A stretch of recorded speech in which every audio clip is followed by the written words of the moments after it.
In this video, we're going to discuss entering a bill.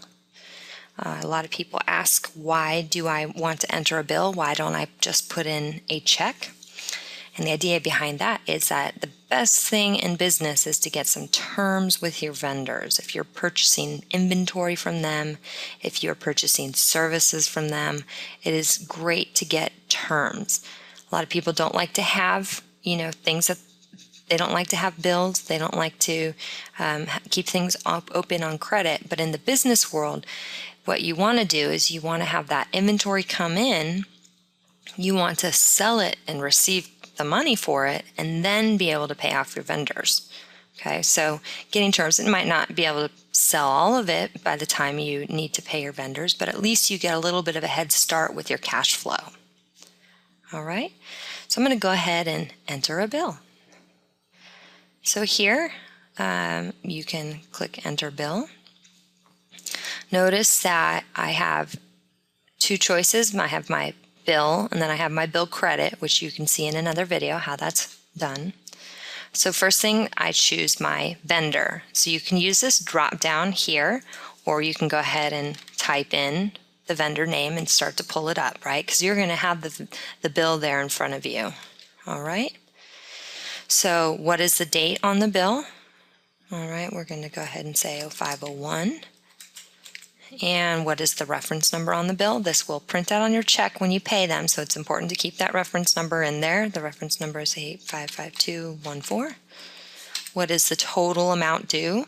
I do use tab going through all of these different fields. So once I open the bill, I click on tab and it takes me through all the different fields. Using this amount due area is great. QuickBooks will calculate for you down here your expenses or your items that you enter in, but if it doesn't add up to that amount due, it gives you a warning. Sometimes, they have on the lower right-hand side of the bill, it has a $5 handling fee.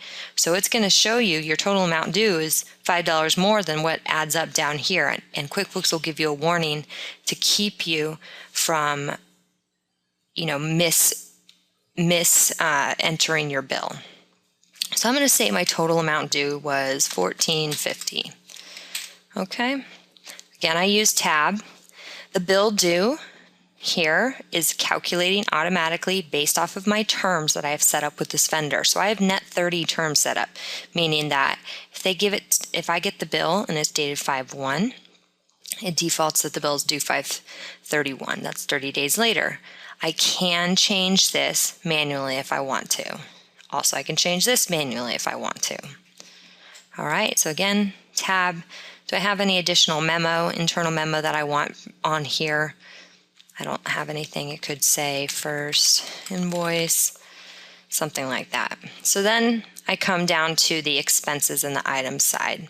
So I'm going to treat this as if it's both expenses and items. The expense that they're charging me for, we'll say, is freight and delivery. It was $200 for freight and delivery.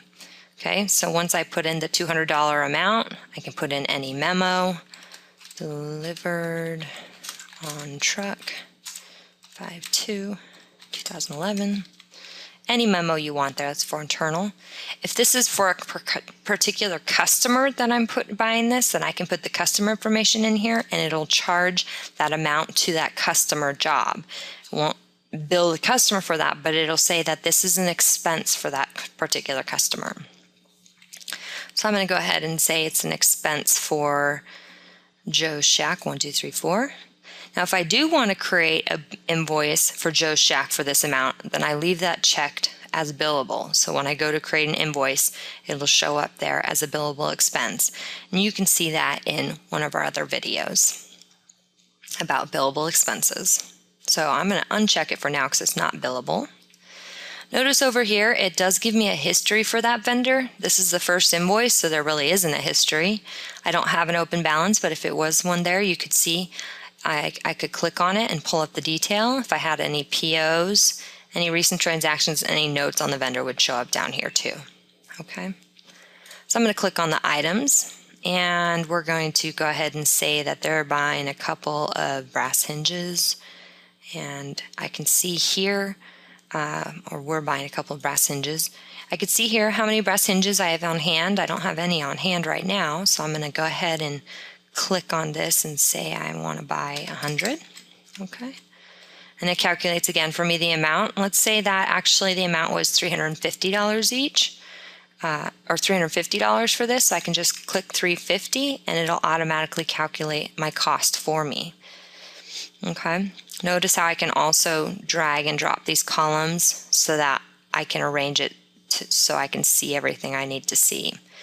So again, if I wanted to, I could put in, I have the quantity. If I want to change the cost, I could put 275. Now this is giving me a warning. Do you want to update this item cost? So what it'll do is it'll update the default cost. I'm going to go ahead and say no for now. All right. Having a default cost is a great thing, which we talk about when we enter a new item. Having a default cost is a great thing because it'll let you know if usually a default's at $275, then all of a sudden they're charging you $3.50. You can go back to your vendor and say, hey, what's happening? So I'm going to go ahead and put this to the job but not make it billable. Notice too, so if I right now just went ahead and tried to save this bill, it's going to give me a warning. This transaction is not in balance. Make sure the amounts in the detail area down here equal the amount on the top of the form up here. All right. So that means I need to continue to enter some of the things in here. So we're going to go ahead and do some decking. Okay. And we're going to say we bought one and it was for $950. Oops, it was for $900. There we go. So now I say it's for Joe's Shack. I put it to the same customer, make it billable. Okay, now notice the $200 plus the $1250 adds up to the $1450. So it'll let me save this calculation. Okay. I'm going to go ahead and say save and close. And now I've created my bill. The way to tell that you've created your bill, first of all, you can look under pay bills here. You can see the bills sitting in there under pay bills. You can also look to see that it is under your balance sheet. I have that $1450 sitting in accounts payable. And now I up my inventory assets as well for the amount that was for inventory. All right.